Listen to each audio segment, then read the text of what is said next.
The series opens up in a secluded area with a fence around it, where a man named Muller arrives in his truck and takes a cow into a nearby forest. Surprisingly, after he leaves, something unseen but hungry attacks the livestock and kills it instantly. Next, we're introduced to a young Josie and her family as they prepare for a holiday trip. It's clear that not everything is perfect within the family, as Josie's mom, Charlotte, scolds her for playing with an unfamiliar dog. They take a ferry to a remote location and ask strangers for directions to Skovangen. Surprisingly, every stranger on the road cautions them to stick to the coastal road. During the car ride, with the kids bickering in the back seat, their distracted father, Mads, accidentally hits something. A dark stain, possibly tar, is left on the car's fender, but the creature they hit is nowhere to be found. While everyone is ready to leave the place, Josie is oblivious. She follows the tar trail into the grass, and this is when Muller arrives, insisting they leave as it's a private road. He appears agitated, but eventually calms down after suggesting the family take the coastal road and stay away from the fence nearby. Josie, curious as ever, questions Muller about what's behind the fence, but he doesn't answer. The family then dismisses him as a grumpy local and drives off.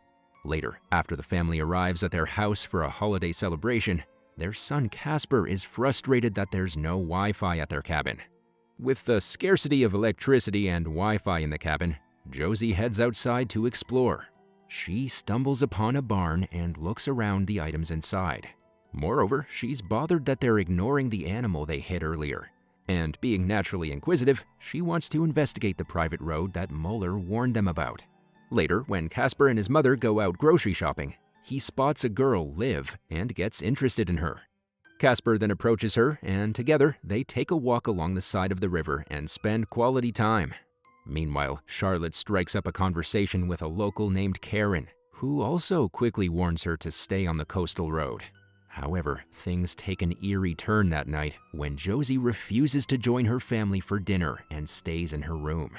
Driven by curiosity, she then jumps out of her window and ventures out on her bike, even though it's nighttime. She takes a flashlight, but is clearly heading for trouble. Soon, she reaches the metal fence she was warned not to approach earlier. Walking into it, in the grass outside, she finds a wounded creature that appears to be the same animal their car hit. Feeling pity for the creature, Josie wraps it in her blanket and prepares to take it with her. At the same time, she hears unsettling noises and decides to leave in fear, but takes the creature with her. Back at home, Josie gently places the strange creature in the abandoned barn, carefully setting it down on the tractor. She tries to get closer to the creature, but it lets out a piercing shriek and attacks her, after which Josie notices the same black tar on her hands. Meanwhile, a large number of birds start leaving the forest, catching Karen's attention. She expresses concerns and ominously suggests Muller sacrifice another one, leaving an unsettling feeling, possibly referring to the cow from the earliest scene of the series. Back to Josie's family, the following morning, they gather around for breakfast. Mads, Casper, and Charlotte plan to go hunting for a Christmas tree, but Josie refuses to join, pretending to have something to do at home. The family then leaves, leaving Josie alone with a mysterious creature, which is actually an elf. As soon as the family drives away, Josie enters the barn and manages to coax the little creature closer so she can tend to its wounds. However, the creature is afraid of her and continues to hide. Meanwhile, Muller, along with his friend, brings a cow near the fence, and at the same time, he notices some footprints on the ground. Muller then asks his friend to take the cow to the forest, while he go and investigate something important. After a while, all of a sudden, Casper enters the barn, searching for Josie, and inquires about what she's doing there. Having no options left, she tells him the truth and requests him for help. Initially, Casper leaves the barn to complain about Josie to the parents, but after some persuasion, he joins her team, and they decide to keep this discovery a closely guarded secret. Following this, Casper even assists in bandaging up the injured creature. While they're busy caring for the young elf, Muller can be seen peeking from an opening and notices them together. He realizes that this situation could spell trouble and quickly contacts his friend Anders in a state of panic. He informs Anders that the kids have got one of the young elves and urges him to walk out of the forest immediately. But unfortunately, it is too late for Anders, as something large attacks him and drags him into the woods. Later, as Muller arrives to save his friend, he is greeted by a gruesome sight: his friend's severed head bouncing on his car's bonnet. Next, Liv is talking to her grandmother, Karen, expressing her dissatisfaction in living in the village rather than in the city. Right then, Muller arrives there and discloses distressing news for them both. He reveals that Anders is no more, while displaying his severed head and bloodstains on the car. Meanwhile, Casper and Josie return to the barn to attend to the little elf. To their surprise, the creature has already eaten and left behind a mutilated cat corpse. Seeing this, Casper suggests they tell everything to their parents and leave the little creature back in the forest.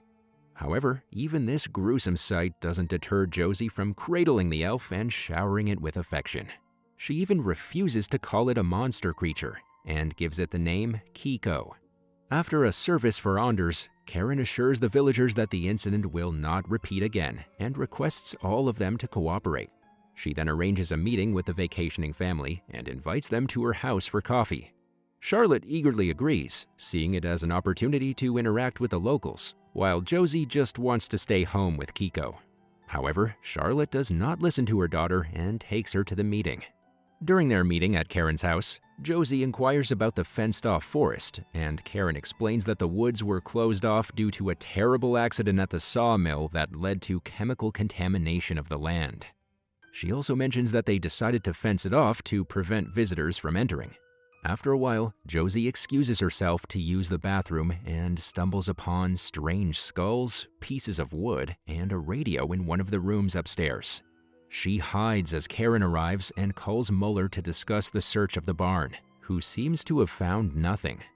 Hearing this, Josie gets afraid and leaves the gathering, rushing back up the coast to the barn. There, she looks out for Kiko, but unfortunately, Muller surprises her and seizes Kiko, placing it in a sack and making off with it.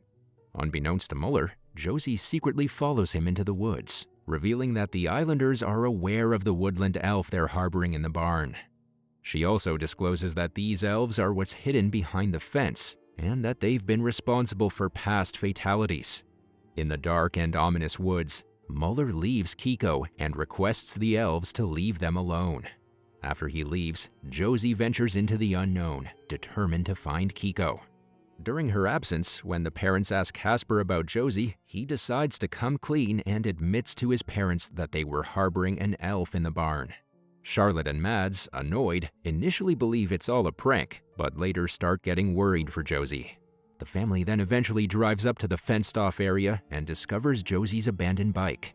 Casper is tasked with going to Karen's house to request a key to the fence, while Charlotte and Mads stay at the site searching for clues to open the fence.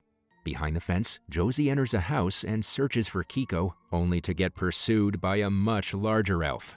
Afraid, she seeks refuge in an abandoned sawmill and, in a desperate attempt to defend herself, activates the machines to fend off the menacing elf. Sadly, the elf locates and attacks her, but Josie manages to kill one of the larger creatures, pushing its body to the running machine. Meanwhile, Muller arrives at the fence, where Mads and Charlotte implore him to open it. Initially, he refuses, but things escalate when Mads grabs his gun. A fight ensues and a shot is fired, which damages the conductors, causing the power to the fence to drop. With Muller's leg getting stuck in a metal trap, Charlotte uses Muller's keys to unlock the door of the fence and enters. On the other hand, though Karen refuses to provide Casper with the keys to the fence, Liv secretly takes her keys and sets off for the fence with Casper.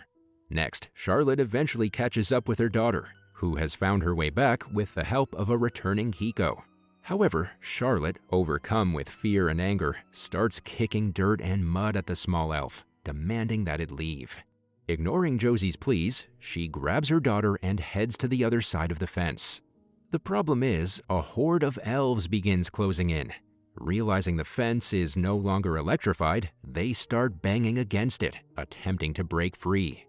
Later in the evening, Casper and Liv finally reach the fence, only to discover that the power is out and there's a large gaping hole in it.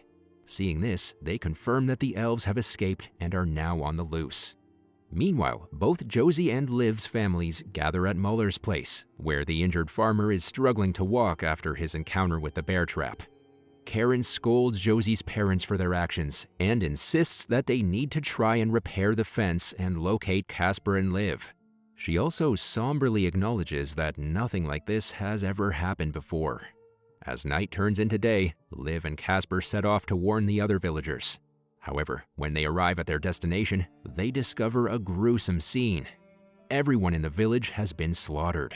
It turns out that the elves have always inhabited this island, and the fence was erected to separate them from the humans who settled there.